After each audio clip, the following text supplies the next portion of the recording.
네, 오늘 하나님께서 저와 여러분들에게 주시는 말씀 출애굽기 23장 14절에서 19절 말씀이죠. 네, 몇 주절에 하나님을 더 기억하고 감사합니다. 감사합시다 이런 제목인데요. 말씀 증거될 때 하나님의 은혜와 사랑이 이곳에 함께하기를 원합니다. 자, 오늘 몇 주절입니다. 매년 몇 주절과 그리고 추수감사절, 부활절과 성탄절을 이렇게 기념하는데요. 앞에 두 절기는 감사와 관계된 절기고요. 그리고 뒤에 두 절기는 주님의 탄생과 부활과 관계된 절기입니다. 자, 절기의 주인은 주님이시죠. 절기는 주님을 예표하는 것입니다. 그래서 주께서 이 땅에 오심으로 모든 절기가 이루어졌기 때문에 더 이상 우리가 구약의 절기를 지키지 않는 것입니다. 다만 이 감사는 절기와 상관없이 영원히 이어져야 되는 그런 부분들이기 때문에 우리가 이제 그 감사의 절기를 지키는 것이고요.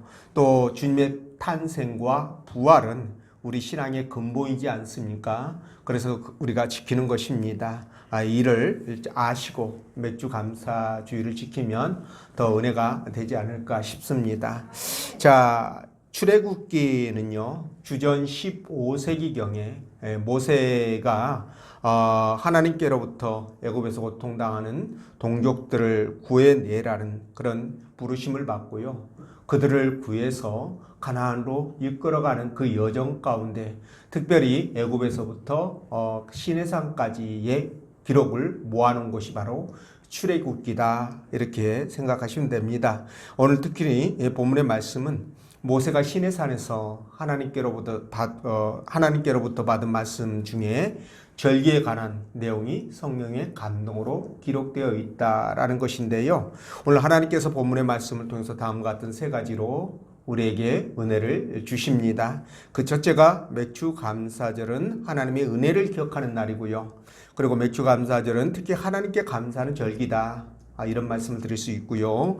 그리고 세 번째는 맥주절을 비롯해 삶 자체가 감사가 되어야 한다라는 말씀이죠. 자, 여러분 오늘 맥주감사절이라고 말씀을 드렸는데 유대인들은요 매년 세 차례에 걸쳐서 하나님 앞에 절기를 지키라는 명령에 따라서 그들이 절기를 지켰는데 그 세 절기 가운데 첫 번째가 바로 유월절입니다.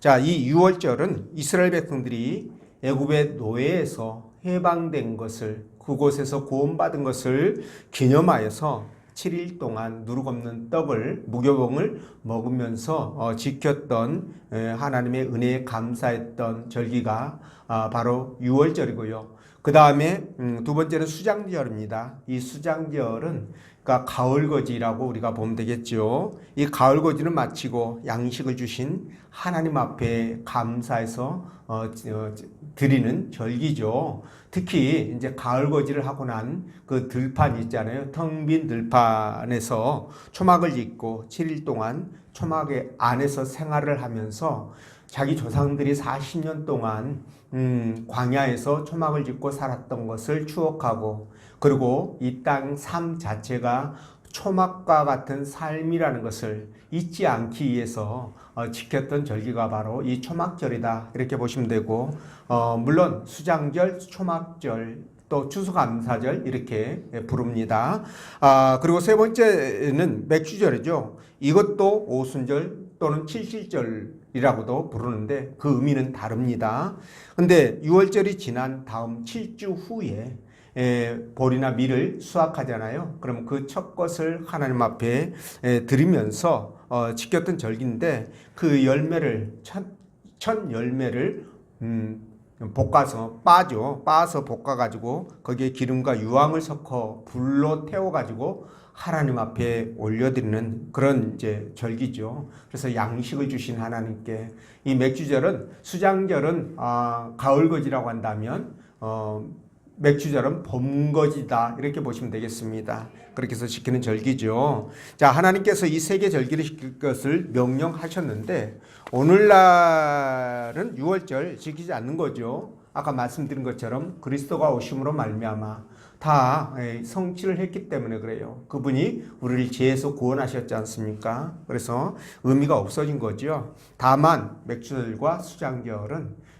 특히 이제 뭐 맥주절과 추수감사절이라고 다 한다고 그랬죠. 이 두 절기는 감사와 관계된 것이기 때문에 지금도 지키고 있다라는 말씀을 드리는데, 자, 그럼 본 말씀 따라가면서 맥주절이 왜 감사의 절기가 되는지 성령께서 들려주시는 하나님의 음성을 듣도록 하겠습니다.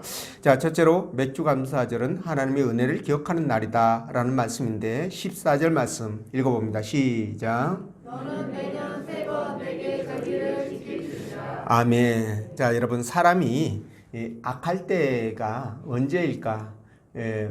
그걸 가만히 생각해 보니까 글쎄요, 살인이나 뭐 강도나 이런 것이 굉장히 악하겠죠. 그런데 그건 못지않게 악한 것이 뭘까 볼 때 바로 속과 겉이 다르는 것. 이걸 우리 주님의 예식이라고 그랬죠. 이 예식을 할 때 사람이 악하다라는 생각이 들었습니다. 그런데 이 외식보다 더 악한 것이 있다면 아마도 하나님의 은혜와 그리고 사랑을 잊어버리는 것이 아니냐. 이런 생각을 해보게 되는데, 사랑과의 관계에서도 이 외식이 나쁘잖아요. 그런데 하나님께서 베풀어 주신 은혜와 사랑을 잊어버린다는 것은 이건 말이 안 된다, 이 말씀을 드릴 수 있을 것 같습니다. 만약 이것을 잊어버린다면 하나님과의 관계도 끝장났다라고 보는 것이 맞다라고 생각이 드는데요. 자, 그렇다면 하나님께서 말씀하시는 그 은혜와 사랑, 우리가 흔히 얘기하잖아요. 하나님의 은혜와 하나님의 사랑이다, 이런 얘기를 하는데 이 은혜와 사랑이 도대체 무엇이냐라는 생각을 한 번쯤 해봐야 될 것 같아요. 제가 3가지로 정리를 해보았는데 그 첫 번째가 뭐냐면 바로 하나님께서 우리를 구원해 주신 은혜가 첫 번째로 볼 수 있고, 두 번째는 이 땅에서 필요한 것들을 하나님께서 공급해 주시지 않습니까? 그렇죠? 이게 바로 두 번째 은혜다. 그리고 마지막 세 번째는 우리가 이 땅을 떠나면 하나님께서 예비하신 영원한 천국이 있잖아요. 그것으로 가게 될 텐데 그 영원한 천국을 예비하신 것, 이것이 세 번째 은혜다라는 말씀을 드립니다. 자, 그런데 말이죠. 이 맥주절은 그 중에서도 두 번째에 해당되는 은혜입니다. 그죠? 이 땅에 살아갈 때 하나님이 우리의 필요를 채워주시고 공급해 주시는 것, 이 두 번째 은혜에 해당되는데 신명기 16장 15절에 이런 말씀을 하시죠. 내 하나님 여호와께서 택하신 곳에서 너는 이래 동안 내 하나님 여호와 앞에 절기를 지키고, 그랬죠. 여기 내 하나님 여호와께서 택하신 곳이라는 것은 이스라엘 백성들에게 48개 성읍으로 다 이렇게 분리를 시켜놨습니다. 그러니까 각자가 예배 드려야 될 그 장소가 정해진 것이에요. 아무 곳에서나 예배 드리는 것이 아니고 정해진 장소에서 예배 드리도록 해놓은 곳, 바로 그것이 하나님께서 택하신 곳이다 라고 보시면 됩니다. 이 하나님께서 택하신 곳이라는 말씀이 신명기에서 정말 자주 등장합니다. 자, 그런데 이렇게 절기를 지키고 내 하나님 여호와께서 내 모든 소출과 내 손으로 행한 모든 일에 복 주실 것이니 너는 온전히 즐거워하라, 이렇게 말씀하셨는데요. 하나님이 우리에게 모든 소출을 주셨고, 그리고 우리가 행하는 것들마다 전부 다 뭡니까? 복을 주셨다라고 말씀하시죠. 그래서 우리는 그런 하나님의 은혜 때문에 이 땅에서 풍성하고 그리고 평안하고 안정된 삶을 살아갈 수가 있는 것입니다. 자, 그것이 하나님의 은혜인데요. 여러분, 그 이스라엘 보십시오. 이스라엘은요, 우리나라보다 영토가, 땅이 5분의 1밖에 안 됩니다. 매우 작은 나라죠. 근데 이 나라가 작다 보니까 자원도 없고 기술도 없고, 네, 인구도 없고 군사력도 형편없습니다. 그러니까 모든 면에서 다른 나라들에 비해서 절대적인 열세라는 거죠. 제가 말씀드린 이스라엘은 지금 현재 이스라엘을 얘기하지 않고요, 과거의 이스라엘을 얘기하는 겁니다. 자, 그런데 이렇게 작은 나라 이스라엘이 잠시 이방인들의 지배를 받기는 했지만, 그러나 여러분, 무려 1470년이라는 오랜 세월 동안 그들이 나라를 유지할 수 있었는데, 놀랍게도 이스라엘 주변은 아랍이라든가 아람이라든가 아수르라든가 이런 크고 강대한 나라들이 포진하고 있었다는 거예요. 그 사이에서 이 조그만 나라가 무려 1470년, 몇 년이요? 1470년을 유지하면서 버티고 왔다는 것은 이건 기적 중에 기적이다. 다시 말해서 하나님의 도우심이 아니면 설명이 불가능한 일이다라고 말씀을 드릴 수 있을 것 같습니다. 여러분도 동의하시죠? 자, 그러면 제가 이렇게 말씀드리면요, 혹자는 아니 하나님께서 지켜주시려면 아주 영원토록 지켜주시지 1470년 동안만 지켜주고 그 다음은 왜 안 지켜주시냐 이렇게 의문을 갖고 항의할 수도 있을 것 같아요. 그런데 말이죠, 여러분 1470년이 작은 세월입니까?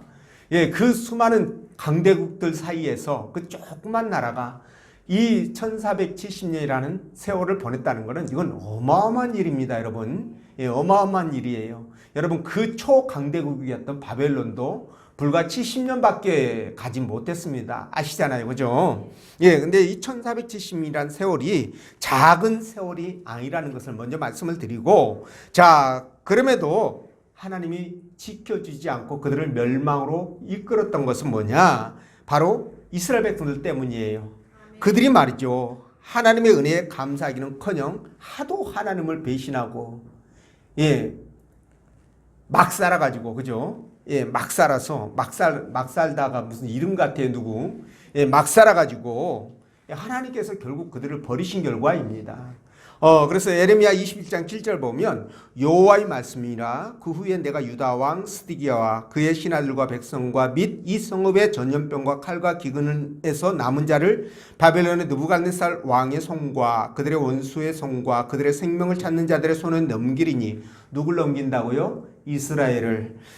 그가 칼날로 그들을 치되 측은히 여기지 아니하며 누가? 바벨론이 칼날로 치되 이스라엘 백성들을 측은히 여기지 아니하고 긍휼히 여기지 아니하고 불쌍히 여기지 아니할 것이다. 무자비하게 이스라엘 백성들을 압제하고 탄압하고 포갑할 것이다 라는 말씀을 하시는 거죠. 자, 이런 말씀대로 그들은 말이죠, 하나님 앞에 범죄한 결과로 인하여 그렇게 되어졌던 것입니다. 그래서 저들이 하나님의 은혜와 베풀어 주신 복을 기억하고 감사했다고 한다면 아마도 천년 만년 망하지 않고 존재했을 것으로 그렇게 여겨집니다. 그러니까 자업자득이다 이렇게 말씀드릴 수 있겠죠. 자, 그렇다면 결론은 하나입니다. 저와 여러분들이 이 땅에서 진정한 행복과 기쁨을 누리면서 살아가기 위해서 어떻게 해야 될 것인가? 간단하죠? 하나님을 기억하고 그분의 은혜와 사랑을 감사하는 것이에요. 이것이 바로 우리가 이 땅에서 진정한 행복을 누릴 수 있는 길이라는 겁니다. 그것만이 이스라엘과 대한민국을 지키시고 보호하시며 날마다 푸른 초장과 쉴만한 물가로 인도해 가심을 받는 지름길이라는 것을 말씀을 드립니다. 그래서 신명기 7장 9절과 11절에서 이렇게 말씀하시죠. 그런즉 너는 알라 오직 내 하나님 여호와는 하나님시요 신실하신 하나님시라. 그를 사랑하고 그의 계명을 지키는 자에게는 천대까지 그 언약을 이행하시며 인애를 베푸시되 그를 미워하는 자에게는 당장에 보응하여 멸하시나니 여호와는 자기를 미워하는 자에게 지체하지 아니하시고 당장에 그에게 보응하시니라. 그런즉 너는 오늘 내가 내게 명하는 명령과 규례와 법도를 지켜 행할지니라 라고 말씀하시죠. 그러니까 이 말씀을 한마디로 요약하면 축복과 저주가 바로 네 앞에 있다라는 말씀, 그게 신명기 11장 26절 말씀인데요. 바로 그 말씀을 하시는 거예요. 네 앞에 있으니까 네가 선택하라는 거죠. 축복과 저주를. 그러니까 저와 여러분들은 당연히 미치지 않고서야 뭘 선택합니까? 축복을 선택하죠. 복을 선택합니다. 자, 그렇게 해서 우리는 이 땅에서 진정 하나님 앞에 감사하며 믿음으로 살아갈 수 있는 어떤 그런 신앙생활이 돼야 되는데, 그러기 위해서는 절대로 하나님을 잊어버리지 말고 기억하라는 거예요. 아멘. 그분의 은혜와 사랑을 기억하라는 겁니다. 그럴 때 바로 이런 축복을 선택하는 그런 권리를 갖게 되는 거예요. 아멘. 그렇지 않으면 어떻게 됩니까? 내가 오늘날 내게 말하는 명령과 규례와 법대로 지키지 아니하면 바로 반대의 경우가 된다는 사실입니다. 그래서 여러분 정말 오늘 맥주감사주일인데요. 이 맥주절 또는 맥주감사절은 그동안 우리가 하나님 앞에 받은 은혜와 사랑을 잊지 않고 기억하게 해주는 하나의 포인트가 된다는 거죠.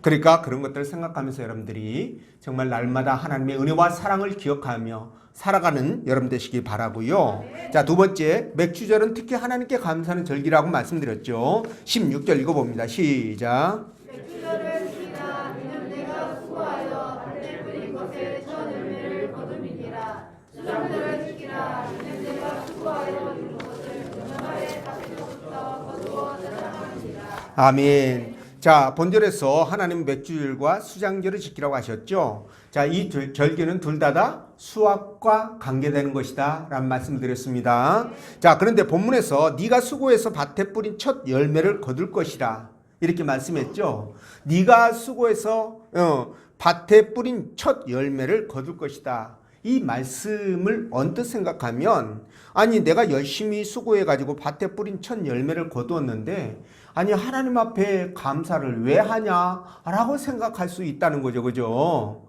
근데 여러분 이 생각이 전혀 안 맞는다는 거 여러분 아시잖아요. 그죠? 왜 그렇습니까? 하나님은 수확하는 전 과정에 개입하셔서 그 과정을 손수 그분이 관리하시기 때문에 당연히 수확물을 얻은 것은 하나님의 전적인 은혜라는 사실이에요. 아멘. 이해가 되시죠? 자, 보십시오. 우리에게 햇빛과 공기를 주셨죠. 아멘. 때를 따라 비를 내려주셨으며 아멘. 그 수확을 할 수 있도록 건강도, 농작물을 가꿀 수 있는 건강도 우리에게 주신 거잖아요. 아멘. 만약에 여러분 소라나 바라나 어디 아작을 내놓거나 특히나 눈을 못 쓰게 만들어 보면 어떻게 될까요? 아무것도 못하는 거 아시죠? 예, 그런데 건강을 주셔서 그렇게 할 수 있었으니 하나님의 은혜죠. 그리고 우리에게 평안과 안전을 주셨고요. 거기에다가 우리가 살아가는데 필요한 모든 것들을 공급해 주셨습니다. 얼마나 감사한 일입니까? 그렇죠? 더욱 감사한 것은 우리를 죄에서 구하셔서 해방시켜 주셨다는 거예요. 아멘. 그리고 하나님 나라 백성이자 자녀로 살게 하시다가 이 다음에 천국으로 돌아갈 수 있도록 그 천국을 예비하셨다는 거. 이게 너무너무 감사한 거 아닙니까? 뿐만 아니라 성령을 우리에게 선물로 주셨죠. 그래서 그 성령께서 날마다 우리와 함께 하심으로 여러분 그 성령이 우리를 선한 길로 복의 길로 인도하시잖아요. 아멘. 그리고 승리케 하시잖아요. 아멘. 그러니까 감사할 일인 겁니다. 그래서 사도 바울은 이런 부분을 염두에 두면서 쉬지 말고 기도해라 이런 말씀을 하셨던 거예요. 아멘. 자, 쉬지 않는 기도는 하나님의 능력이 나타나는 통로가 되는 겁니다. 아멘. 자, 하나님의 능력이 나타나는 통로가 뭐라고요? 기도. 쉬지 않는 기도다라는 말씀을 드렸죠. 그리고 범사의 감사는 우리의 삶을 풍성하게 만들어주는 지름길입니다. 예, 그렇기 때문에 우리가 쉬지 않고 기도하는 것, 또 범사에 감사하는 것은 너무너무 필요한 덕목들입니다. 그래서 아브라함 링컨은요, 뭐라고 그랬냐? 감사할 줄 아는 사람에게 발전이 있다라는 얘기를 했다고 합니다. 제가 직접 들은 건 아니에요. 예, 시대가 다르니까. 그런 얘기를 했다고 합니다. 자, 감사하는 사람은 모든 일을 긍정적으로 생각하잖아요. 여러분 감사하는 사람 치고 시기 질투 미움 다툼 그리고 뭐 분노 이런 것에 쌓여있는 사람 저는 못 봤습니다. 여러분도 못 봤죠? 분명 못 봤을 거예요. 왜냐하면 그거는 서로 배치가 돼가지고 함께 가는 성질이 아니기 때문에 그렇습니다. 자, 그런데 그렇기 때문에 여러분 이 감사하는 사람은 그냥 행복할 수밖에 없는 겁니다. 잘 될 수밖에 없어요. 긍정적인 마인드를 갖고 있기 때문에 그래요. 반대의 경우는 불행하겠죠. 예, 그럴 수밖에 없습니다. 그런데도 신앙인들까지 포함해서 신앙인들까지도 여러분 하나님의 은혜와 사랑을 잊어버리고 감사와 담을 쌓고 살아가는 사람들이 많다는 사실이 놀랍지 않습니까, 여러분? 예. 근데 이 감사가 하나님의 은혜와 사랑이 너무나 많고 풍성하고 광범위해가지고 이거를 그냥 뭐 공기나 햇빛이나 그렇죠 물처럼 그냥 너무 흔하게 우리가 얻는 부분들이니까 노력하지 않아도 그냥 주어지는 것이라 그렇게 잊어버리고 사는 거 아닌가 싶기도 합니다. 그렇지만 여러분 하나님은 자꾸 그것을 캐내가지고 당신에게 입으로 마음으로 표현을 해달라고 말씀을 하셔요. 그러니까 그런 거 보면 하나님이 굉장히 그죠? 예, 그런 것 같습니다. 근데 그게 사랑하는 사람들 관계에서는 좋은 거 아니겠어요? 아니 사랑하는 사람들끼리 부부끼리 서로 격식을 차리고 그냥 말 존대가면서 막 굉장히 어렵게 막 이렇게 하면 사는 재미가 뭐 있겠습니까? 그렇죠? 허물없이 지내는 게 부부 아니에요. 그러니까 사랑하는 사람들 관계는 그렇게 지내는 거예요. 그래서 하나님이 저와 여러분들에게도 알고 계시지만 그걸 표현해 달라는 거예요. 그러니까 우리는 해야 됩니까? 안 해야 됩니까? 해야죠. 하나님이 표현해 달라는데 안 하면 안 되잖아요. 그래서 감사를 표현을 하는 겁니다. 그래서 그런 차원에서 볼 때 맥주절은요, 그동안 잊고 살았던 하나님의 은혜와 사랑에 대해서 감사함을 깨닫게 해주는 기회가 되고요. 이것만으로도 우리가 맥주절을 지켜야 될 충분한 이유가 된다라고 저는 생각합니다. 여러분도 동의하시죠? 자, 그래서 맥주절에 여러분들이 그 의미를 깨닫고 하나님 앞에 진정한 감사를 할 수 있는 여러분 되시길 바랍니다. 그리고 세 번째, 맥주절을 비롯해 삶 자체가 감사가 되어야 한다라는 말씀인데요. 우리 19절 말씀 읽어봅니다. 시작. 내 토지에서 처음 거둔 열매 가장 좋은 것을 가져다가 너희 하나님 여호와의 전에 드리니라. 너는 용서기를 그 어미의 젖으로 삼키지 말지니라. 아멘. 그 부분은 좀 다른 부분입니다. 자, 본문에서 하나님은 내 토지에서 얻은 양식 중에 가장 좋은 것을 가져다가 뭐라고요? 가장 좋은 것을 가져다가 누구 앞에 드려라? 하나님 앞에 드려라. 이렇게 말씀을 하시는데 이것은요, 감사를 어떻게 해야 할 것인가 그 방법에 대해서 말씀하시는 거라고 생각하시면 됩니다. 방법에 대해서 말씀하신 거예요. 자, 가장 좋은 것을 하나님 앞에 드리는 것은 내가 하나님을 평소에 어떻게 생각하느냐는 것을 보여주는 거잖아요. 예, 그걸 보여주는 겁니다. 그렇기 때문에 이 부분은요, 하나님과의 관계를 결정짓는 굉장히 중요한 부분이다라는 거예요.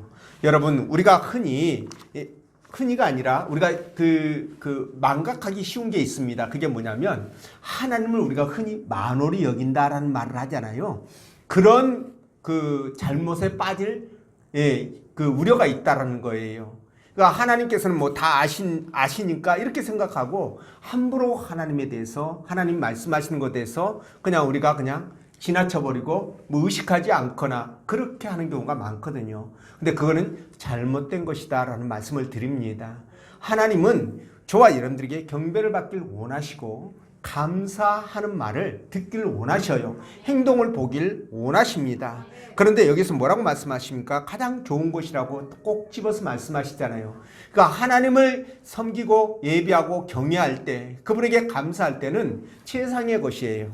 내 마음도 최상의 마음의 상태로 만들어서 하나님 앞에 드리라는 겁니다. 무슨 말씀인지 아시겠죠? 괜히 이것저것 섞어가지고 하지 말고 순수하게 하나님만을 사랑하는 마음을 드려라 이 말씀입니다. 자, 그래서 저는 이것을 감사하는 마음이 없이는 불가능하기 때문에 그래서 이것이 바로 데살로니가전서 5장 18절에 있는 말씀과 연관이 된다라는 말씀을 드려요. 범사에 감사하라. 이것이 그리스도 안에서 예수 안에서 너희를 향하신 하나님의 뜻이다. 그러니까 우리가 범사에 감사하는 마음이 될 때 바로 뭡니까? 이와 같은 최상의 것을 하나님 앞에 드릴 수 있다라는 말씀을 드리는 거죠. 자, 그래서 말이죠. 우리는 이러한 최상의 것을 하나님 앞에 드려야 되는데 이게 범사에 감사하는 마음이 갖춰져 있지 않으면 절대 안 되는 거예요. 이 범사에 감사라는 게 뭡니까? 살다 보면은 뭐 감사할 만한 좋은 일들 생기잖아요. 그죠? 기쁘고 즐거운 일들 생기면 다 감사해요. 이거는 세상 사람도 감사할 줄 압니다. 그런데 그렇지 않을 때 감사하는 것, 이걸 지금 말씀하는 것이다 라고 보시면 될 것 같습니다. 그래서 좋은 일뿐만 아니라 즐거운 일뿐만 아니라 슬프고 힘들고 어려운 일이 있을 때도 감사하는 것, 이게 바로 신앙인의 자세라는 것이죠. 예. 오래전에 여러분들 제가 한번 말씀을 드린 것 같아요. 오래전에 아들 하나를 키우던 집사인 내가 주일날 아이와 함께 버스에서 내렸는데 이 아이가 교회에 빨리 가고 싶어가지고 그 도로를 그냥 횡단해서 뛰어서 그냥 가려다가 차에 치여가지고 그 자리에서 죽고 말죠. 근데 이런 상황에서 보통은요, 이렇게 되면 하나님을 원망하면서 하나님이 계시냐 안 계시냐 난리 부르스를 치겠죠. 그리고 심지어 교회에 적대적이기까지 이렇게 돼버리는 경우들도 있습니다. 그 정도가 아니고 그거 반에 반도 안 되는 일 가지고도 여러분 교회를 떠나고 하나님에 대해서 적대적으로 변한 사람들 얼마나 많습니까? 그런데도 이 두 부부는 아들의 죽음을 하나님의 뜻으로 받아들이죠. 그리고 거기에서 나온 보상금까지도 교회의 건축원금으로 이렇게 다 드리는 그런 일이 있었습니다. 근데 하나님께서 이 부부를 얼마나 안타깝게 생각하셨을까 이런 생각을 해보게 되는데 이게 바로 감사의 저는 표준이라고 말씀을 드릴 수 있을 것 같습니다. 자, 성경에 나오는 감사의 사람들 중에서 대표적인 인물이 바로 욥입니다. 자, 욥은 하나님을 경외하는 의로운 사람이었었어요. 그럼에도 불구하고 하루아침에 자식들이 한 자리에서 밥을 먹다가 집이 무너져가지고 싸그리 몰살을 합니다. 거기에다가 엄청난 재산 다 잃죠. 재앙을 만났습니다. 뿐만 아니라 몸에는 악창이 나가지고요. 종기가 나서 그냥 뭡니까? 재를 뒤집어 쓰고 기아장으로 그 가려운 것을 뜩뜩 긁어야 되는 그런 상황을 맞이하게 된 거예요. 와이프가 있으니까 긁어달라고 하면 좋을 것 같은데 분명 안 긁어줬을 거예요. 그러니까 본인이 기아장으로 긁었죠. 왜 안 긁어줬느냐? 그 와이프가 욥에게 뭐라고 그런 줄 아십니까? 그냥 하나님을 저주하고 나가 죽어라 이랬습니다. 그런데 긁어줬겠어요? 그러니까 성경에는 안 긁어줬다는 말이 없지만 우리가 추론해 보는 게 욥의 마누라가 열받아가지고 안 긁어줬구나. 너무 하나님 앞에 열받아가지고 원망해가지고 안 긁어줬구나 이렇게 생각할 수밖에 없습니다. 자, 이런 상황이라면 여러분 부처도 모함에 또 아마 돌아섰을 거예요. 근데 욥은 그러지 않았습니다. 욥이 뭐라고 그랬습니까? 주시니도 여호와시요 가지시니도 여호와시니 오직 여호와 이름을 찬송할지로다. 이렇게 얘기를 했습니다. 야, 이분 진짜 대단하지 않아요? 의로운 분이라는 것은 알지만 자기가 죄도 짓지 않았는데 아주 죄도 안 짓고 선하게 하나님을 섬기며 살았는데도 이렇게 벼락을 맞은 겁니다. 그런데도 불구하고 이런 반응을 보였다는 거예요. 진짜 욥은 말이죠. 인간이 당할 수 있는 고통 중에서 가장 큰 고통을 당했다라고 저는 그렇게 생각을 해요. 아니 자식 10명이 죽었잖아요. 그 많고 많은 재산, 지금으로 말하면 대기업 정도 됩니다. 하루아침에 다 날아갔습니다. 그런데도 불구하고 그가 감사했다는 것, 이거 놀라운 일입니다. 여러분, 정말 이걸 보면 욥은요, 성경 속에 나오는 인물이니까 그렇다고 쳐요. 성경에 있는 인물은 저와 여러분들이 생각할 때 멀찌감치 있는 것 같아요. 그러니까 저와 여러분들에게 그걸 끌어다가 대입시키기에는 좀 문제가 있는 것처럼 보여지기도 합니다. 그러나 여러분, 아까 말씀드렸던 그 집사님 부부들 말입니다. 이 부부는 아이를 낳을 수 없다라는 의사의 진단으로 그 아이 하나만 키웠거든요. 근데 그런 일을 당했습니다. 그런데 말이죠, 하나님께서 나중에 욥에게 그 자녀들도 재산도 더블로 2배로 주셨던 것처럼 이 부부에게도 하나님이 의사의 말을 폐기시키고 태문을 여사 자녀도 아들로 또 2배로 주셨습니다. 그런 기적이 하나님은 가능하시잖아요. 그죠? 그래서 우리 신앙인들은 남들이 하는 감사 말고요, 바로 이 욥과 같이 이 집사님 부부들처럼 그런 상황에서도 감사할 수 있는 사람이 돼야 된다는 거죠. 이건 신앙인들만 할 수 있잖아요. 신앙인이 아니면은 세상 사람들은 도저히 할 수 없는 일입니다. 여러분들은 그렇게 하실 수 있죠? 그렇게 하셔야 됩니다. 그래서 우리는 기쁠 때도 슬플 때도, 그죠? 그리고 힘들 때도 고단할 때도 감사할 수 있어야 됩니다. 애롭고 쓸쓸해도요, 감사할 수 있어야 되고, 감당기 어려운 고통이 찾아도 하나님을 믿고 감사할 수 있어야 됩니다. 이게 여러분 진정한 신앙인 아니겠습니까? 자, 그러면 하나님은 단 한 번도 저와 여러분들을 실망시키신 적이 없으시고 또 앞으로도 없을 것이다 라는 말씀을 드립니다. 에베소서 3장 13절에 그러므로 너희에게 구하노니 너희를 위한 나의 여러 환난에 대하여 낙심하지 말라. 이는 너희의 영광이니라. 환난이 뭐라고요? 영광이라는 거예요. 여러분들이 당하는 그 환난이 여러분들에게 영광이 된다는 겁니다. 얼마나 감사한 일입니까? 그래서 이 감사는 힘들고 고통스러운 일들을 이기게 해주는 능력이 되기 때문에 여러분들이 그냥 감사를 장착하시고 살아가시기를 부탁을 드립니다. 우리나라에 초창기 때 이제 미국 선교사들이 들어왔지 않습니까? 아펜델러, 언더우드 이렇게 들어오시고 그 후에도 많은 선교사들이 이제 들어옵니다. 그래서 우리나라 여러 곳에 이제 교회들을 세우게 되는데요. 그 교회가 세워지고 그 교회에 출석하던 한 집사님이 어느 날 3대 독자 아들을 잃어버리게 됩니다. 죽어버렸죠. 예, 그러니까 이 선교사님 이제 신방을 갔을 거 아니겠어요? 가가지고 슬픔에 잠겨있던 이 가족들 앞에서 부모 앞에서 하나님 감사합니다 그러면서 감사 기도를 이어갑니다.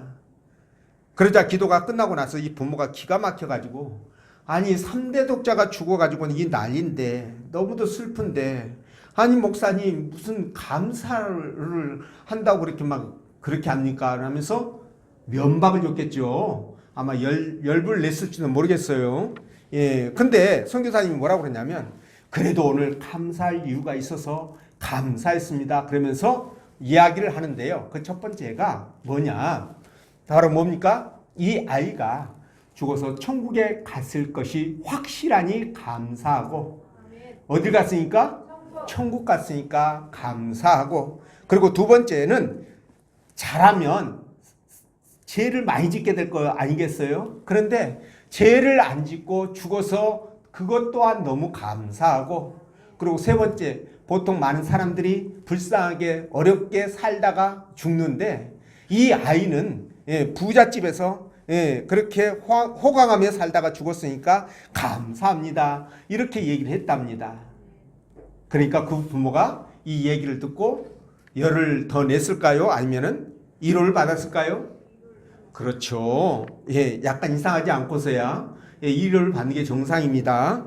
예, 근데 그러면 여러분들은 어떠십니까? 여러분들은 지금까지 살아온 과정 속에서 여러분 어떤 상황에서도 여러분들이 감사하는 그런 마음으로 사셨는지 한번 돌이켜 봤으면 좋겠습니다. 혹시 세상 사람들처럼 그냥 기쁘고 즐겁고 잘 풀리고 잘 나가고 잘 내고 명품 사고 좋은 옷 사고 이럴 때 감사하고 반대의 경우에 힘들고 어렵고 고단하면 여러분들이 감사는 잊어버리고 하나님이 왜 나에게 이런 시련을 주느냐 왜 이런 고통을 주느냐 그러지는 않으셨는지 한번 돌아보시기를 원한다는 겁니다. 아까 우리 성가대 찬양했잖아요. 그리 아니하실지라도 감사한다는 거. 그죠? 그리 아니하실지라도 감사. 이게 바로 우리의 감사가 되어야 되지 않겠습니까? 그래서 여러분들이나 저나 항상 하나님의 사랑과 그 은혜를 기억하면서 그리고 하나님 앞에 감사하는 삶이 되시기를 이 맥주절을 맞이해서 특별히 묵상하시면서 생각하며 적용하는 여러분 되시길 주의 이름으로 축원드립니다. 기도합니다.